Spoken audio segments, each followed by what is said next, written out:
اللهم إنا نسألك العفو والعافية في ديننا ودنيانا وآخرتنا. اللهم هيئ لنا من أمرنا رشدا، وبارك اللهم لنا فيما رزقتنا، وقنا اللهم عذاب النار. اللهم اصرف عنا أسباب العذاب في الدنيا والآخرة، وقنا اللهم شرور أنفسنا وسيئات أعمالنا. اللهم إنا نسألك دوام سترك وتمام عافيتك وتعاقب رحماتك يا أرحم الراحمين. Usually we have a khutbah reflection. I wasn't here. I don't know what did you listen today from the Imam. If we have somebody wants to give us a khutbah reflection, here is my chair over there. Anyone wants to give a khutbah reflection? What did you learn today from the khatib? Again, the idea we have before that, the idea is first breaking the ice between you and the audience. We need more speakers talking to the people, brave enough to deliver the message. This is the first one. The second one, usually we are hearing the khutbah and leaving it in the masjid before going out. Usually we have that situation, the majority of the people. At the morning, my brother Abu Rahman, he was talking to me about somebody. He used to go to the masjid and crying over there, and he's shown, subhanAllah, he seemed like a really pious person, but in the same time, he's treating his family very, very, very bad. It means we're talking about like two faces. We can see a face in the masjid and the other face in the outside. And he asked me, Sheikh, please, can you make like a lecture or muhadara about that? The only thing I asked him, okay, do you think the people learning from that, if he is in the masjid all the time and listening to the mashayikh every single day, do you think he already learned something from them? He said, you're right. The people not listening. Once we have a khutbah reflection, I'm letting you repeating to yourself, what did you learn from the khatib? In a while, you're going to find yourself in your mind a bunch or a big amount of ilm, because you already said after listening. This is the second point. The third point, when the other people seeing you sitting in front of them, you're going to feel shy if you're going to do any kind of mistake in front of the people. They already saw you talking to them in the masjid. Like the Imam, I usually am giving the example. If I'm walking, like wearing like a normal dress with like a paint and t-shirt and so and so, and I'm smoking, nobody going to even look at me. But if you're gonna smoke with that uniform, what? Who is this? Is the Imam? And even the plate of the car, I started to respect it in itself, because wherever I'm going, the people, oh, Sheikh Ahmed is here. They knew, subhanallah, they know the plate of the car, and it means the plate of the car. It has respected because this is the plate of the car of the Imam, and the Imam over there. Even unfortunately, once I put it, I couldn't drive like Egyptian style. And since that time, I stopped that because the people are gonna say, "Okay, who's crazy?" This is this is my opinions, or this is my points behind the idea. Again, did you attend the khutbah today? Okay, it's easy. What did you learn? Hello, the space is empty. Okay, you said you prayed in epic. اتفضل. بسم الله. There you go. Okay, Bismillah.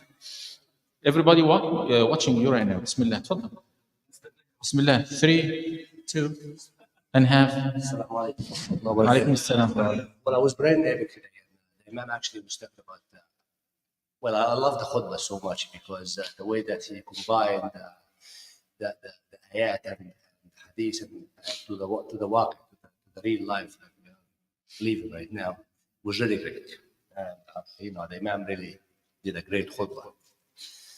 He was talking about the Quran version of Mecca and the Quran version of Medina, and the way God speak to the people in the Quran in Mecca, and the difference between The way in Mecca, the way in Medina, well, he said 2/3 of the Quran was revealed in Mecca.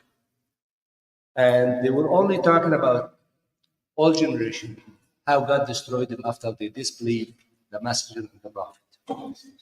And the reason God said that in Mecca, to show the people in Mecca, the Quraysh, that we already destroyed a lot of nations before you. They were even more powerful, more models. But when they disbelieve in God and disbelieve in God's messenger, God destroyed them. No power. So don't feel like because you are in Quraysh, Mecca, Bayt al-Haram, secured by Allah, don't feel that power against God's messenger and message. Then he combined to the Medina version of Quran and the way that God speaks to the people in Medina, he was actually speaking to the Muslim. And speaking to the Muslim people, he doesn't want to go back to show them the nations that he destroyed. They're already Muslim, already believers.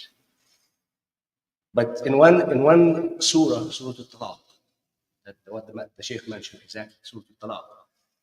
From the name, you know it's talking about the divorce. But in the middle of Surah Al-Talaq, he brought an ayah that destroyed the believers.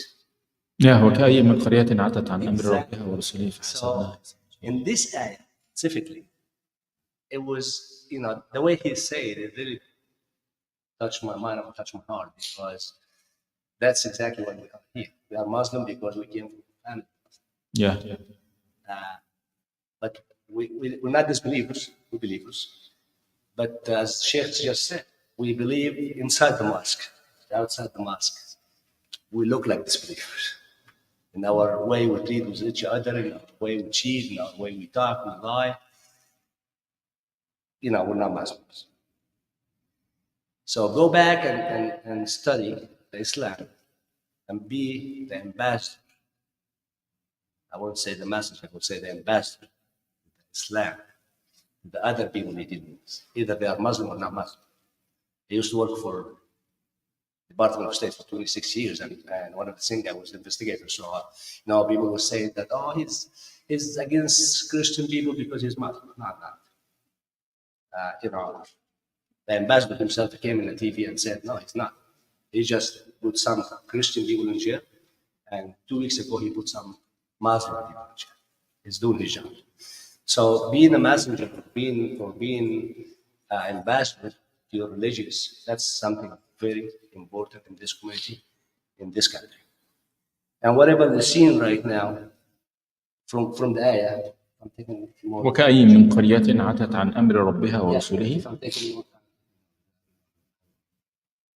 I'm speaking a lot. أنت ما كنتش عايز تتكلم من شوية، دلوقتي عايزين نسكتك، مش عارفين. That's what I'm saying.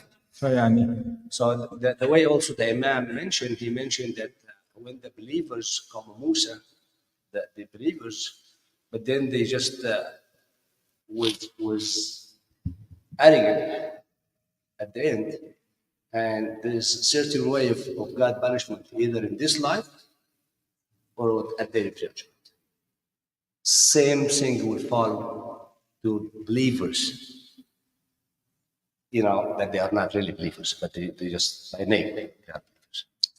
So we should teach our kids, teach ourselves first, start from our own house. And that's my belief. Message always comes from the house.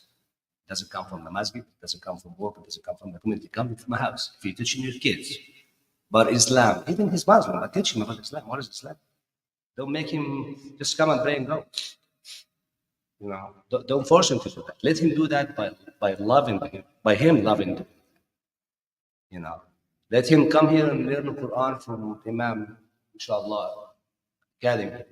It's really great when I come here and see, and even such, you know, when I came, first time in Texas, I was like 8 months ago. It was my first time in Texas. Came here, I saw a group of people sitting and a group of kids studying Quran, and I was like, oh my God, this reminds me of the old Sahaba, the old mosque in Azhar, that they call it Amud. Amud by Arabic is a concrete thing that sits in the middle of the building to hold the building. And every sheikh and scholars from Azhar have his own Amud. and these students. So this Ahmed is studying Sharia, this Ahmed is studying fiqh, this Ahmed is studying Quran. So you go to wherever you want to go. So when I came here and I saw the kids groups with sheikhs and recycle Quran, and even the people that are teaching are not that old. And I was like, that's really something very special. So start from your home, teach your kids. Let your kids understand what is Islam. Not coming here recite the Quran or pray and doing so and so because you want. Let them do it because they want it. That's what I learned from الله يرضى عليك. جزاك الله خير. الحمد لله. تكبير. Do we have somebody else? Where did you pray الجمعة today? بسم الله. Brother, where did you pray الجمعة? بسم الله. There you go. جزاك الله خير. Assalamu alaikum. وعليكم السلام.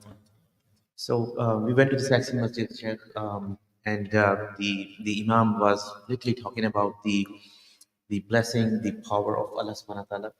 And the khutbah was very generic. I mean, like, honestly speaking, it was very generic. It was coming all the message that we should know and we are aware of, how Allah subhanahu wa ta'ala bless us and how we should, like, pray whenever we have any problem or any suffering. So one of the beautiful part that I learned from him, how Prophet, peace be upon him, described about his God to others. So he explained, what is the power of the Allah subhanahu wa ta'ala, of the Prophet. Like, he can grow the, anything, any corpse, on a dead field. He can bring the life back to a dead body. He can do each and everything. And also at the end, Imam, he relates, people are thinking what gonna be happening in Gaza. So the only decision is in Allah's hand. Subhanallah. About the people of the Gaza, what is the ending, what is the solution, who gonna win, who gonna lose. It's all about Allah subhanahu wa ta'ala, and we should have a strong belief that He is the best master who can make a best decision. اللهم بارك. الله يبارك فيك. جزاك الله خير. That's a good one. Do we have somebody else? تفضل. محمد صح؟ Yeah, brother Muhammad studying with us every single day after Fajr prayer, أصول التفسير وعلوم القرآن. ما شاء الله. السلام عليكم. عليكم السلام ورحمة الله وبركاته. بسم الله والصلاة والسلام على رسول الله. Today we learned the qualities of Ibadur Rahman, servants of the merciful. And one of the qualities was being humble. So the Imam mentioned the same thing that we were mentioning here right now, is how people act in a way outside of their homes, and in their homes they act in a totally opposite way. Outside, people like try to, inside,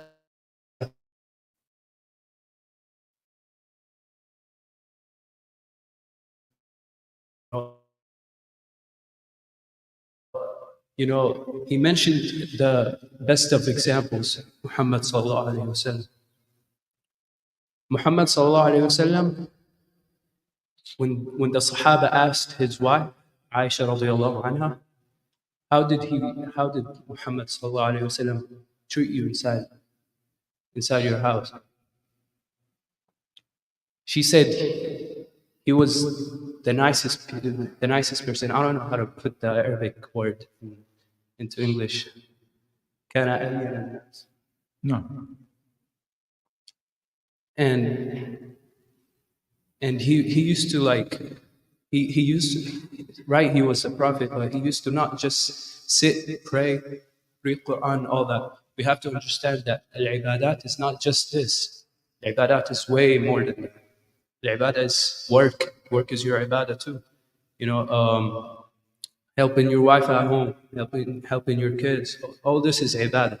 You have to understand this is not what we just see as ibadah. That's like praying. This is not just ibadah. Not just this is ibadah. And this is for Muslims only. Only Islam gave us this all the rewards in our a'mal. And إِنَّمَا الْأَعْمَالُ بِالنِّيَّاتِ. So when you have a good niyyah inside your heart of what you're going to do, and inshallah, you're going to have the ajr for it. And so when he mentioned that being humble is, you have to like he said, the rich has to be humble to the poor. Oh, he's not going to have the same hisab as me. The poor can be humble to the rich. He's gonna do a lot more sadaqah. You know, it's everyone can be humble to each other, and this is the best of qualities in Islam. Jazakumullah khair. بارك الله فيكم يا رب العالمين. جزاكم الله خيرا. بارك الله فيكم يا رب العالمين. Do we have another person? الله يجزيكم الخير يا رب. Okay, that's نعم. Okay. جزاكم الله خيرا. بارك الله سبحانه وتعالى فيكم. إن شاء الله see you in صلاة الفجر. As a reminder, صلاة الفجر إن شاء الله it's gonna be 6:15. 6:15 إن شاء الله. السلام عليكم ورحمة الله وبركاته.